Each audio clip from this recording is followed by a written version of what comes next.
Hello tout le monde, c'est Alex, j'espère que vous allez bien, bienvenue dans cette nouvelle vidéo. Aujourd'hui on va voir comment faire pour créer son propre add-on dans Blender.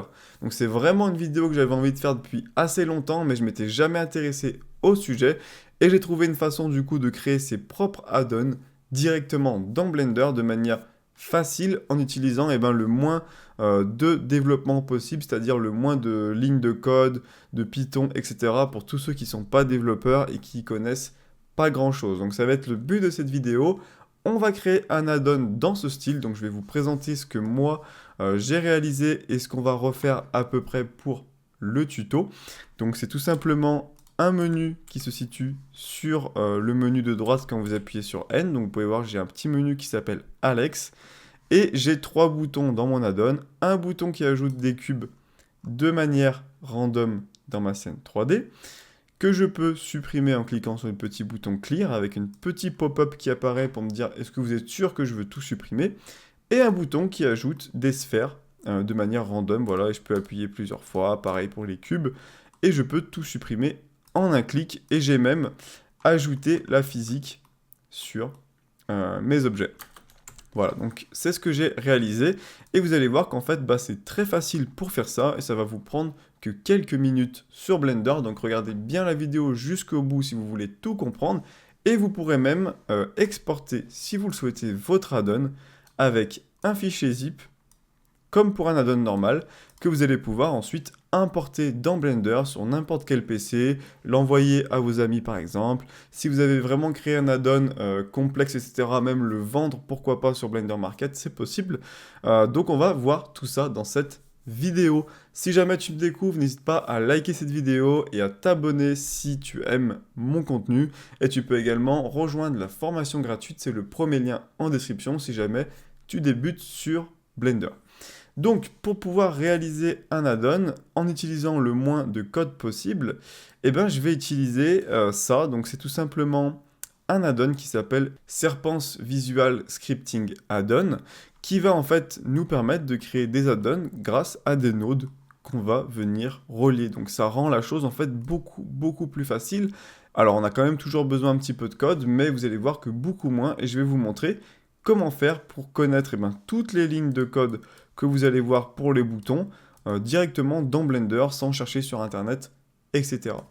Donc l'add-on que j'utilise, comme je vous l'ai dit, c'est Serpence Visual Scripting Add-on. Je vous mets le lien vers Blender Market en description. C'est un add-on qui est vraiment génial, qui regroupe énormément de choses, qui permet du coup, comme on peut le voir ici, d'éviter de se taper plein de lignes de code si on n'est pas développeur, en quelques nodes qu'on va venir relier, donc c'est génial. En plus, vous avez un super tuto qui est intégré à l'intérieur, qui est super bien fait. Et c'est un add-on qui a été téléchargé plus de 1200 fois avec 5 étoiles. Donc c'est vraiment un add-on que je recommande à 1000% si vous voulez vous lancer dans la création d'add-on. Et en plus de ça, il coûte que 15 $. Donc je trouve que c'est vraiment excellent. Vous avez le lien en description vers Blender Market pour vous procurer cet add-on. Si vous hésitez, je vous conseille de regarder la vidéo pour bien comprendre comment ça marche et voir si c'est fait pour vous avant de l'acheter. Donc on va retourner sur Blender et on va venir créer un add-on. Donc on va repartir de zéro, je vais faire File, New, Général, hop. On va aller dans le Workspace Scripting juste ici. Donc normalement par défaut sur Blender, on a ici un éditeur de texte pour faire nos scripts. Donc nous on va le remplacer par l'add-on en question, donc Visual Scripting. Voilà.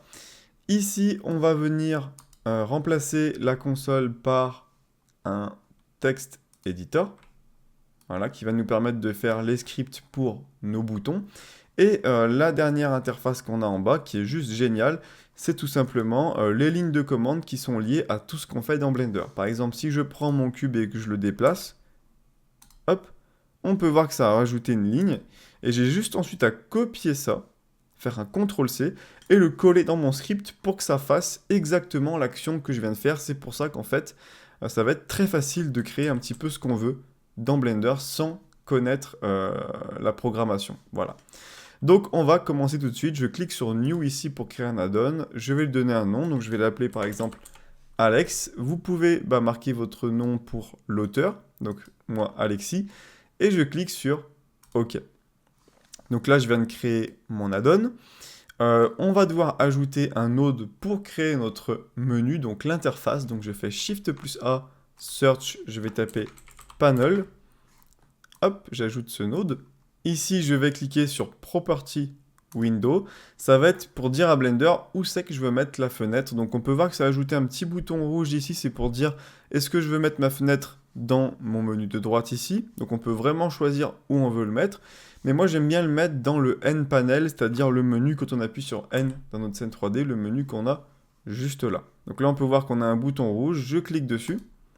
Et ça va venir mettre mon futur add-on en fait, dans le N panel, c'est-à-dire comme pour tous les autres add-ons que j'ai sur Blender, ça va me rajouter un onglet avec mon add-on.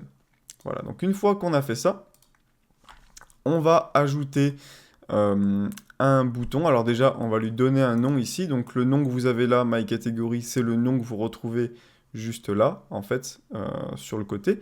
Donc je vais marquer Alex. Et label, c'est le titre en haut du menu. Donc là, ici, par exemple, c'est écrit Transform. Et bien, ce que vous allez taper là, ça va être le nom qui se trouve ici normalement. Donc je vais l'appeler, par exemple, Add-on Test. Voilà. Ensuite, je vais cliquer sur Compile pour compiler mon programme. Donc en haut, avec votre souris, vous pouvez mettre votre souris ici. Et avec la molette, vous pouvez vous déplacer. Et on va chercher l'option Compile juste ici. Donc je clique dessus. Et maintenant, normalement, ici, vous allez la retrouver, comme vous pouvez le voir, Alex l'add-on qu'on vient juste de créer. Et c'est bien écrit, du coup, Add-on Test en titre. Alors c'est normal s'il n'y a rien du tout encore, parce qu'on n'a pas encore créé de boutons. Mais on va du coup les ajouter tout de suite. Donc je vais créer maintenant des boutons. Donc je fais Shift plus A, Search, je vais taper bouton. Hop. Et je vais relier panel avec interface. Ici, je vais donner le titre de mon bouton. Donc là, je vais mettre Clear All. Si j'ai envie, par exemple, de faire une fonction qui supprime tout ce qu'il y a dans la scène. Ensuite, on peut ajouter un icône si on le souhaite à notre bouton. Donc on fait Shift plus A, Search, icône. Et on va relier icône ici avec icône du bouton. Hop, hop. Voilà. Et ici, on peut mettre soit un icône custom, soit un icône qu'il y a déjà dans Blender. Donc je clique sur Select Icon. Et là, on a une grande liste d'icônes que propose Blender. Et moi, du coup, je vais mettre une croix, voilà, pour dire qu'on supprime. Donc je vais prendre ce petit icône juste là. On va créer du coup la fonction du bouton, donc je fais Shift plus A, Search, et ici je vais taper Operator. Hop, et je vais ajouter ensuite un autre node Run Script pour lancer en fait le script et le relier à notre bouton. Donc je vais relier opérateur ici avec Run Script. On va donner un nom ici à l'opérateur, donc je vais l'appeler Clear. Hop. Et je vais donner une description. Donc la description que vous avez là, en fait, c'est quand vous laissez votre souris sur le bouton, ça affiche un petit texte pour expliquer ce que c'est. Donc vous pouvez expliquer et dire par exemple Clear All Objects. Voilà.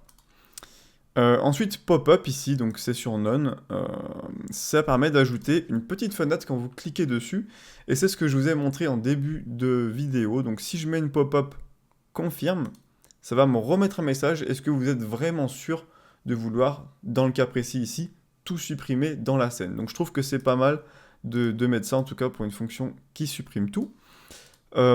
Et donc on l'a relié à notre script, et maintenant on va devoir créer le script. Également, vérifiez bien ici que bouton, dans la petite barre de recherche, vous êtes bien sur l'opérateur que vous venez de créer qui s'appelle Clear, voilà, sinon ça ne fonctionnera pas. On va à gauche dans l'éditeur de texte et on va cliquer sur New. Et là, on va pouvoir taper du coup les commandes que Blender va interpréter pour faire ce qu'on veut dans Blender. Donc là, on pourrait se dire, ok, ça va être compliqué, etc. Comment je peux faire pour deviner, etc. Vous allez voir, c'est très simple, on va utiliser ce qu'on a en bas. Donc, on va déjà sélectionner tout ce qu'il y a dans la scène. Donc, j'appuie sur la touche A. En faisant ça, on peut voir que ça a ajouté une ligne de commande ici. Donc, BPY, Object Select All, Action Select. Voilà. Et ensuite, je vais cliquer sur la touche Supr de mon clavier. Et ça a supprimé tout ce qu'on a dans notre scène. Et donc, ce sont ces deux actions-là qu'on va devoir mettre dans notre script. Donc je sélectionne ça, je laisse appuyer sur Shift, je sélectionne celle-là. Donc là, j'ai sélectionné mes deux actions, et je fais CTRL-C pour y copier, et dans l'éditeur de texte, ici, je vais faire un CTRL-V pour coller, et voilà, vous avez mis les lignes de commande dans le script. C'est vraiment aussi simple que ça. Ensuite, ici, vous donnez un nom au script, donc vous pouvez l'appeler par exemple script du bas clear. Hop. Et ici, dans Run Script, on va charger le script qu'on vient de faire. Ensuite, on va cliquer sur Compile. Et là, on peut voir qu'on a un bouton qui apparaît, qui a en plus l'icône de la croix que j'ai mis juste là. Et quand je clique dessus, avec un petit pop-up qui apparaît, qui me demande si je veux vraiment faire ça, et je clique sur OK.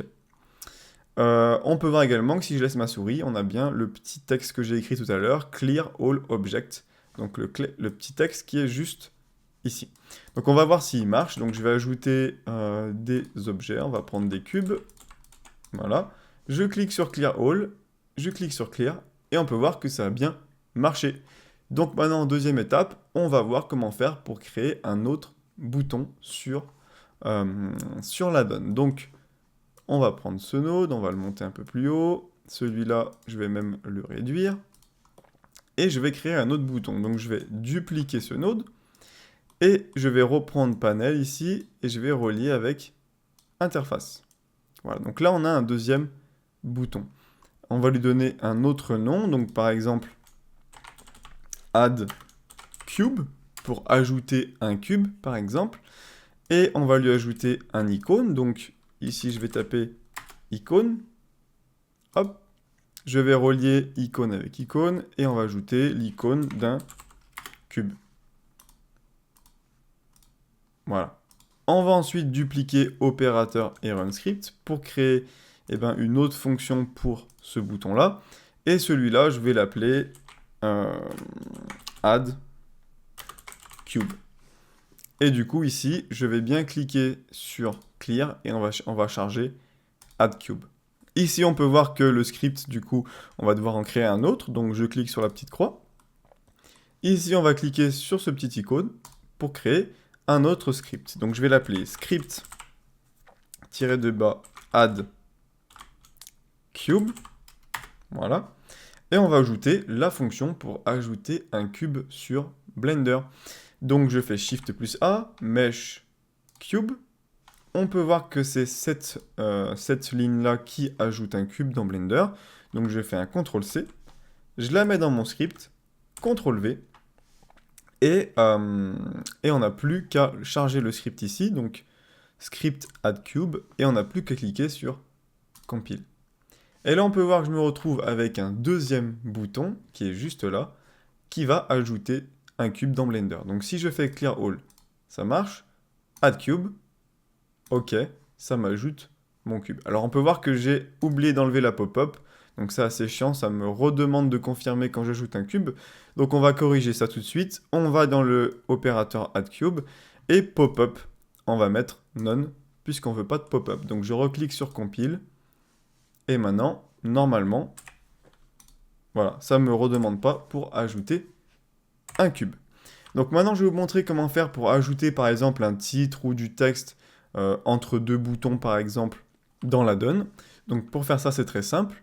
Hop, je vais déplacer mes nodes ici.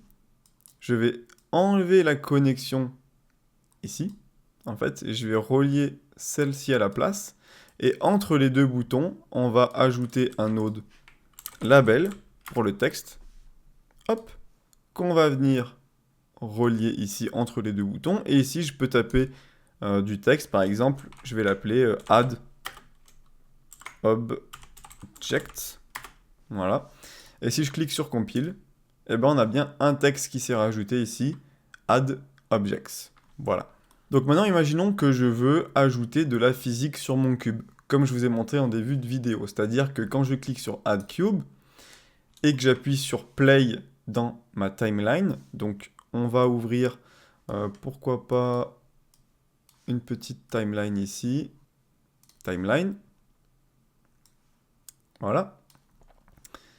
et que quand j'appuie sur play, eh ben, mon cube tombe et soit affecté par la physique, donc il est un rigid body par exemple. Comment faire pour faire ça? Eh ben, je vais aller dans mon script ici add cube et on va ajouter la ligne de commande qui correspond au fait d'ajouter de la physique, en particulier rigid body, à mon cube.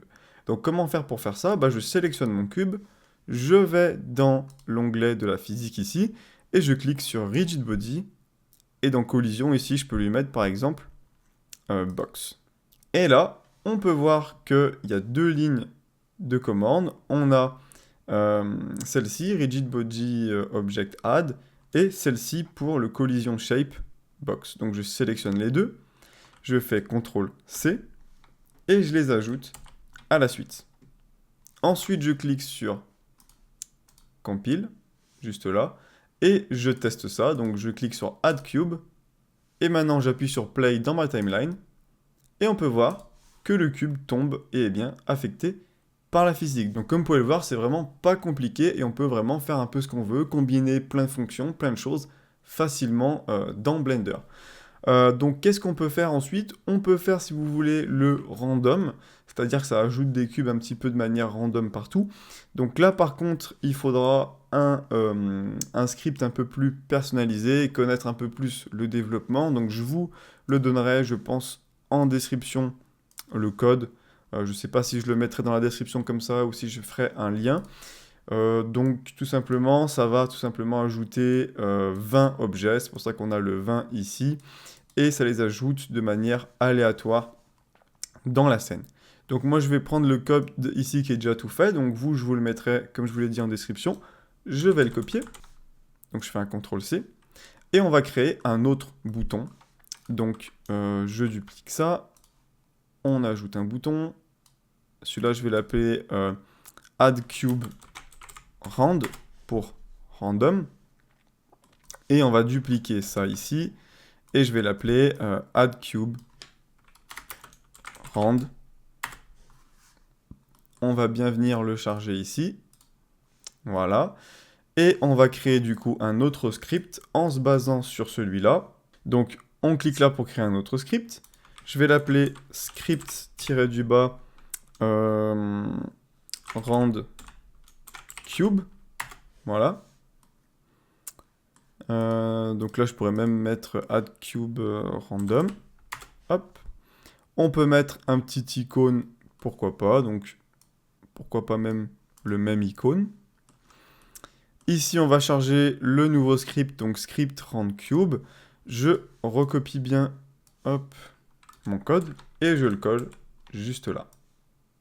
Hop, donc une seule faute d'orthographe, hein, comme en programmation, et ça va pas fonctionner. Voilà, donc ne faites pas d'erreur. Donc là, ça va ajouter des cubes de manière aléatoire, et je pourrais rajouter, pourquoi pas, le fait qu'ils sont affectés par la physique.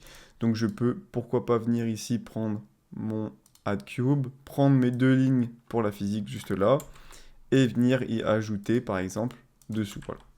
Hop.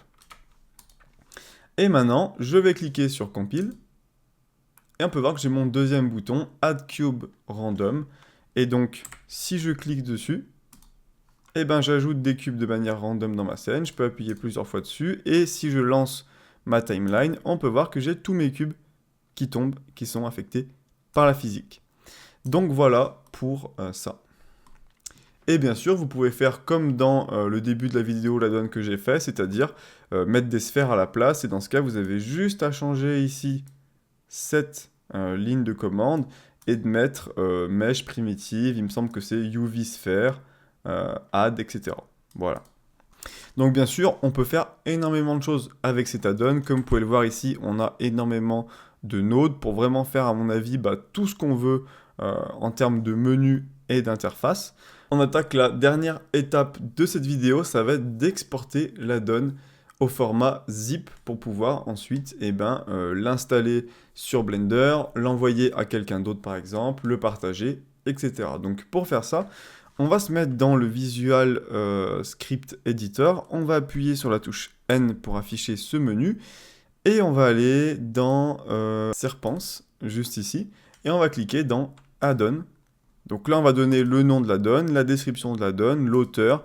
où il se situe dans Blender pour aider les personnes à savoir où il se situe.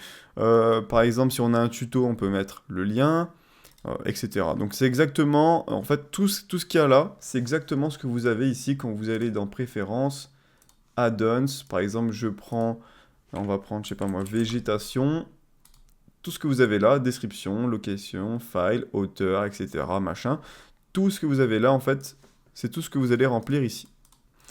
Ensuite, vous pouvez taper dans quelle version on est, pour quelle version de Blender, Blender 3.0, etc. Vous cliquez sur Save Add-on, et là, vous allez pouvoir choisir où vous voulez l'exporter sur votre ordi, lui donner le nom que vous voulez, donc là je vais l'appeler Alex2 par exemple, et je clique sur Save Add-on. Et maintenant, hop, on peut voir que j'ai mon deuxième add-on, .zip, qui est créé, que vous allez pouvoir installer dans Blender et le partager. Donc voilà pour cette vidéo, j'espère qu'elle vous aura plu. Moi je trouve ça vraiment génial de pouvoir créer ces add-ons de manière très facile dans Blender. Je vous remets le lien vers l'add-on Serpence en description. Je trouve que c'est vraiment un super add-on qui simplifie énormément la vie parce que normalement on n'a pas de node comme ça et on doit tout faire avec ajouter les boutons, avec des lignes de commande, etc. Voilà. Donc vous avez le lien en description si vous voulez le prendre. Si jamais vous avez des questions, n'hésitez pas à les mettre en commentaire. Et puis surtout, likez et abonnez-vous à la chaîne YouTube si vous voulez m'aider à développer cette chaîne. Donc voilà, c'était Alex et je vous dis à bientôt. Ciao!